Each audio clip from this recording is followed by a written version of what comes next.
Mit all den Menschen stand ich in der Schlange und wir warten sehnlichst, dass die endlich wieder aufmachen, damit wir alle wieder Geld abholen können. Und dann stehe ich einfach da und kann meine Pension nicht zahlen. Und all die anderen Menschen, die hatten halt dann auch die Mühe und Not, wie sie dann noch ein paar Tage überleben können und ihre Kinder versorgen, ihre Sachen zahlen. Und diese neue Regierung hat dann tatsächlich 80% von allen Spareinheiten einfach eingefroren. Die Leute kamen nicht mehr an ihr Geld. Das Wort Inflation ist in aller Munde und wir sehen uns heute eine Fallstudie an. Wie sieht sogar eine Hyperinflation aus? Denn wir haben heute zu Gast in unserer Community Anne Knapp, ein Community-Mitglied. Wir haben uns auch schon ganz häufig getroffen. Und denn Anne hat wirklich eine Hyperinflation selbst miterlebt. Und das sehen wir uns heute an, wie das genau aussah. Und es ist aktuell wichtiger denn je, sich um dieses Thema zu kümmern. Auch Inflation, wie sicher ist der Euro noch wirklich? Was wir auf jeden Fall sehen können, ist, dass die Verschuldungen auch in der EU ausarten, dass die Geldmengenpressen angeworfen werden wie nie zuvor, zumindest in der jüngeren Historie. Wir hatten seit 1807 Währungsreform in Deutschland und in Österreich. Also vielleicht ein Thema, was man sich genauer anschauen sollte. Von dem her, ja, liebe Anne, erstmal, wie geht's dir und einen lieben Gruß nach Deutschland, wo du dich gerade befindest. Hallo, lieber Thorsten, vielen herzlichen Dank für die Einladung und Grüße natürlich nach Brasilien, meinem Lieblingsland. Ja, denn auch indirekt und direkt sogar geht es auch um Brasilien, denn dort warst du damals. Und da schauen wir uns mal an. Lustigerweise sogar befinde ich mich hier gerade in Sao Paulo in Brasilien hier wirklich. Und von dem her gleich mal die Frage, erzähl uns doch mal ein bisschen.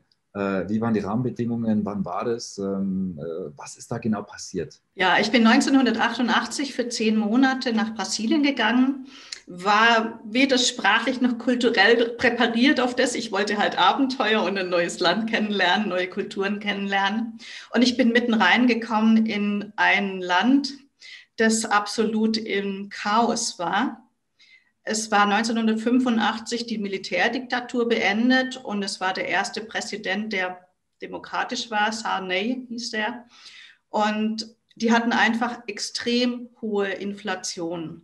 Was halt echt dramatisch war, wenn du am Anfang des Monats Geld hattest, musstest du das irgendwie sichern.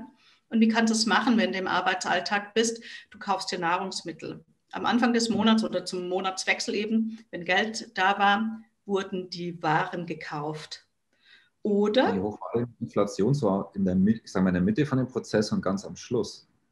Also man hatte so zwischen 25 und 30% im Monat Inflation zu der Zeit, als ich dort war. Und das war schon irre. Also du musstest wirklich immer nur häppchenweise Geld abheben, weil sonst wäre das nur die Hälfte gewesen, fast. Ja, weil nehmen wir jetzt ein Beispiel, wenn wir jetzt, sagen wir mal, die Butter, jetzt nehmen wir einen Europreis, das wäre ungefähr so, es kostet 1 Euro und am Ende des Monats kostet sie 1,30 Euro. Oder wenn man für 100 Euro eingekauft hat, kostet es am Ende des Monats auf einmal 130 Euro und ansonsten hat sich nichts verändert. Ja. Das ist schon massiv und hat dann auch weiter zugenommen. Ja. Also das war total anstrengend für die Menschen, die waren aber auch, Brasilianer sind da auch sehr praktisch, also die haben sich da schnell halt auch arrangiert und hatten Lösungen für sich gefunden. Jeder macht dann halt einen Großeinkauf, wenn er Geld hat und legt es dann an. Oder er kauft sich Telefonmünzen und die sind dann am Anfang des Monats noch einiges wert, am Ende dann nicht mehr. Und da kann man damit vielleicht auch noch ein bisschen tauschen. Oder man hat eine Schwarzwährung mit Dollar, das aber auch irgendwann mal nicht mehr funktionierte, weil dann auch wieder die nächste Währung kam und man dann 1:1 wieder gegengerechnet hatte. Also es war in den 10 Monaten mit 3 Währungen extrem turbulent. 3 Währungen, ja, das klingt sehr, sehr chaotisch dort. Da musste man irgendwie schauen, dass man da auch gut überlebt, oder? Für dich war das ja auch sehr plötzlich, oder hast du nicht damit gerechnet, dass so eine Situation kommen wird? Also ich habe es ja auch gar nicht verstanden. Ich war da ja auch so ein bisschen überfordert von all dem, was da so passierte. Ich hatte Gott sei Dank einen guten Freund in Sao Paulo und der hat mich da ein bisschen an die Hand genommen. Erst hatte ich Traveler-Check, damals gab es ja noch nicht so viel anderes Dinge. Und irgendwann sagte er zu mir, jetzt wechselst du deine Traveler-Check und wir machen so eine Overnight-Applikation an der Bank. Das war dann so pro Übernachtung, also pro Nacht, pro zum nächsten Tag, war das dann mehr oder weniger 1% an Zins. Und das war so gerade so um die Inflationsrate rum. Das ist meistens ein bisschen mehr. Und so haben wir es dann halt gemacht. Ich bin dann auf Reisen gewesen. Immer habe ich ihn dann angerufen und gesagt, kannst du mir wieder ein bisschen Geld davon raushalten, damit ich es abholen kann an der Bank mit der Karte. Und irgendwann sagt er zu mir, ey Anne, wir müssen reden. Da läuft jetzt gerade wieder was Neues. Jetzt müssen wir das wieder in Dollar umtauschen, um dein Geld zu sichern. Und irgendwann war eben dieser Cruzado zum Cruzado Novo und da waren die Banken geschlossen. Es gab keine Chance, an Geld zu kommen und wir mussten so lange warten, bis die 3 Nullen auf den Bankscheinen praktisch durchstempelten und 3 Nullen praktisch gestrichen hatten. Und Ja, mit all den... weg, ne? Mit all den Menschen stand ich in der Schlange und wir warten sehnlichst, dass die endlich wieder aufmachen, damit wir alle wieder Geld abholen können. Okay, ja, das wäre jetzt meine nächste Frage gewesen. Also das heißt, stundenlang dort warten und hoffen, dass man irgendwie wieder zahlungsfähig ist. Das heißt, wenn man nicht vorbereitet war, was wahrscheinlich bei den meisten Menschen der Fall war, nehme ich an, wie auch bei dir in dem Moment, du warst wahrscheinlich auch einfach total überrascht. Wie war das für dich emotional? Hattest du da existenzielle Ängste auch? Weil man weiß ja nicht, was passiert, was kommt als nächstes? Ja, ich war halt total verwirrt. Ich kannte ja natürlich auch noch nicht so gut die Sprache und war dann auch so ein bisschen überrascht, weil ich wollte eigentlich weiterfahren und wollte meine Abenteuer erleben und so weiter. Und dann stehe ich einfach da und kann meine Pension nicht zahlen. Also kann ich auch nicht einfach abhauen, ich kann nicht gehen, ich muss es aussetzen. Das war schon crazy, es war schon verrückt. Meine einzige Chance wäre gewesen, wenn alles dumm gelaufen wäre, 1988, man muss ja auch denken, gab es noch keine Internetgeschichten, ich hätte zur deutschen Botschaft gehen müssen, dass die mir helfen. Und all die anderen Menschen, die hatten halt dann auch die Mühe und Not, wie sie dann noch ein paar Tage überleben können und ihre Kinder versorgen, ihre Sachen zahlen. Und witzigerweise war auch das mit dem Zahlen ganz interessant. Man hatte immer versucht, so spät als möglich die Rechnungen zu zahlen, weil es dann ja weniger wert war. Also wenn ich am Anfang eines Monats Rechnung bekam, Telefon zum Beispiel oder was auch immer, Strom, dann lasse ich es auf die erste Mahnung anlaufen, weil dann ist es ja günstiger. Also die Leute waren schon auch sehr kreativ an der Stelle. Ja, das glaube ich. Es erinnert mich sogar an eine kleine Anekdote, weil also unwissentlich hatte ich einen Fauxpas gemacht an der argentinischen Grenze. Und da habe ich heute noch eine Strafe, die ich aber nicht begleiche bei diesen argentinischen Pesos und die wertet ja auch jedes Jahr um 30-40% ab. Und die bezahle ich natürlich erst dann, wenn ich wirklich dann wieder einreise. Also ganz spannend. Ne? Also das ist ein ganz logisches Denken. Natürlich macht man das dann so. Ja, genau. Also einerseits zahle ich die Rechnungen nicht und andererseits sparen lohnt sich nicht. Ja. Also gehen wir in den Konsum und zwar ab dem Moment, wo ich was Cash habe. Genau. Ist ganz Wie war verrückt. das jetzt mit dem, wenn man jetzt einfach schön brav sein Geld auf die Bank gelegt hat? Du hast es gerade gesagt, sparen oder können jetzt auch sein, eine Art und Weise Lebensversicherung, Bausparen etc. War das dann sinnvoll? Ich frage es mal so. Ja, genau. Der Sparer war der Dumme. Der das Geld aufs Bankkonto brachte, der hatte nichts mehr am Ende davon. Und das war wirklich dann reduziertes Geld. Das war echt Geldvernichtung. Und als ich schon wieder in Deutschland war, ein halbes Jahr später, gab es eine neue Regierung und der hatte dann einen neuen Plan. Da gab es einen Sommerplan, dann gab es einen, weiß ich was, einen Kollerplan. Und diese neue Regierung hat dann tatsächlich 80% von allen Spareinheiten einfach eingefroren. Die Leute kamen nicht mehr an ihr Geld. Es durften nur 2000 Mark umgerechnet noch abgeholt werden. Brutal. Ja, das ist nämlich spannend. Das ist jetzt nicht, was wir sehen, ist ja das Beispiel von Brasilien, aber wir haben ja seit 1800 7 Währungsreformen in Deutschland gehabt, auch keine Zufälle und auch bestimmte Merkmale, die wir dort hatten. Und das wäre auch gleich so meine nächste Frage an dich.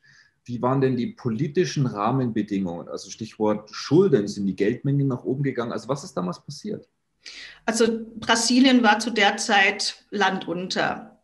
Auslandsschulden, interne Schulden, einen hohen Staatsapparat, der nicht bedient werden konnte.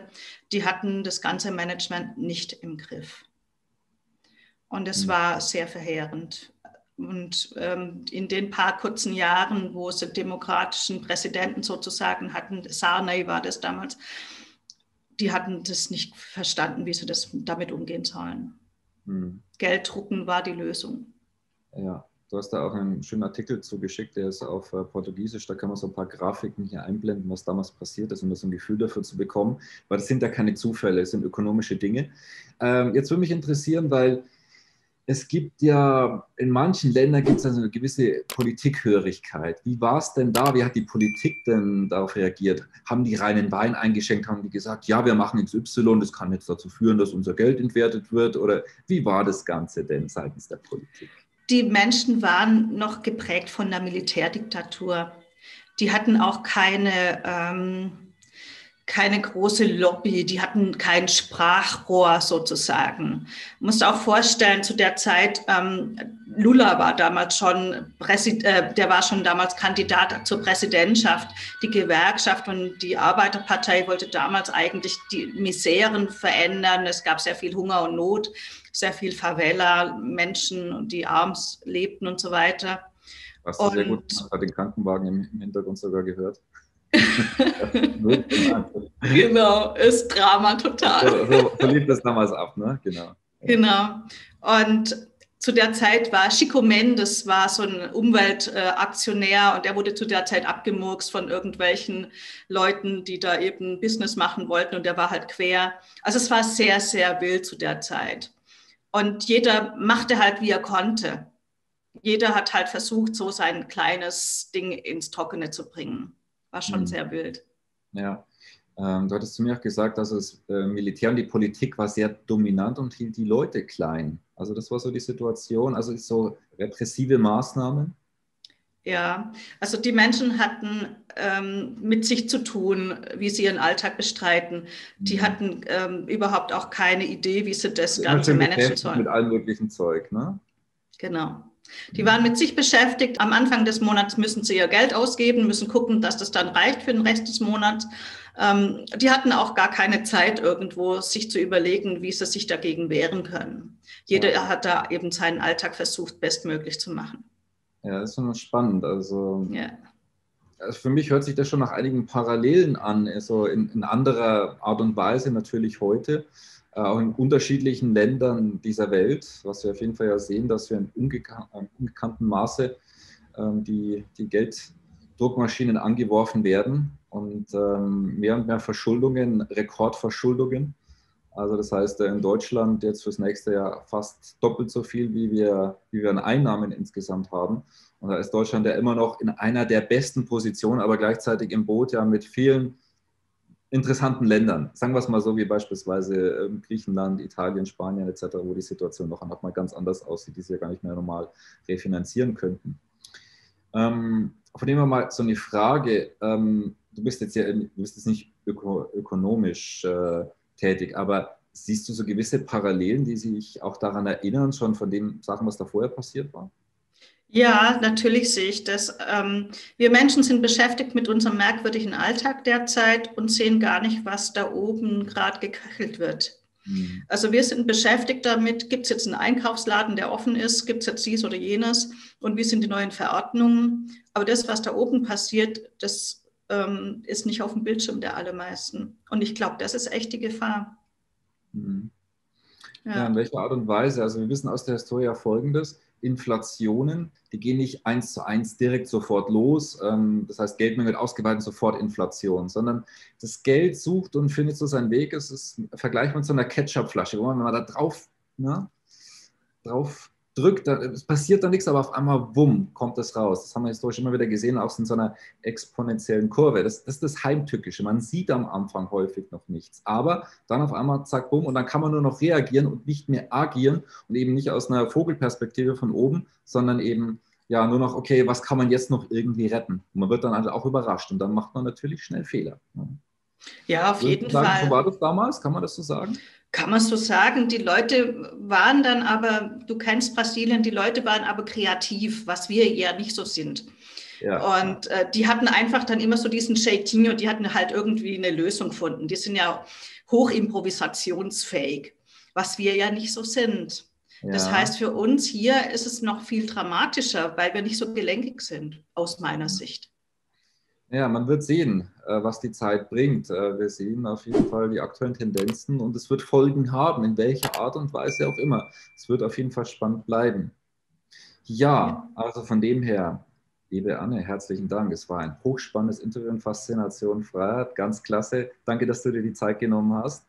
Hast du vielleicht noch so ein paar letzte Worte? Vielleicht, keine Ahnung, so ein kleiner Appell, dass man sich um das Geld kümmern sollte oder wie ja, würdest du es habe ich schon. zusammenfassen?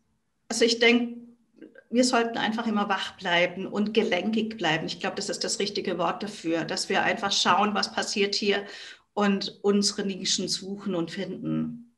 Ja, klasse, tolle Schlussworte. Wenn dir das Video gefallen hat, teilen, liken, kommentieren, also gerne auch teilen, dass andere Menschen so Bewusstsein haben für dieses Thema, wie schnell auch sowas gehen kann und wie es einem selber dann wirklich im Alltag beeinflusst. Also ganz klasse. Und dazu übrigens auch in unserem Crash Course Chance Programm genau solche Themen. Wie kann man für jedes Szenario gewappnet sein? Gerne auch Link unterhalb von diesem Video. Da gehen wir sehr, sehr intensiv drauf ein und vor allem auch auf konstruktive Lösungen und wie man Gewinner aus welchem Szenario auch immer zukünftig herausgeht. Also Anne, nochmal herzlichen Dank. Hat mir sehr, sehr viel Spaß gemacht. Und Ganz herzlichen Dank auch. liebe Grüße und bis bald. Dankeschön, bis bald.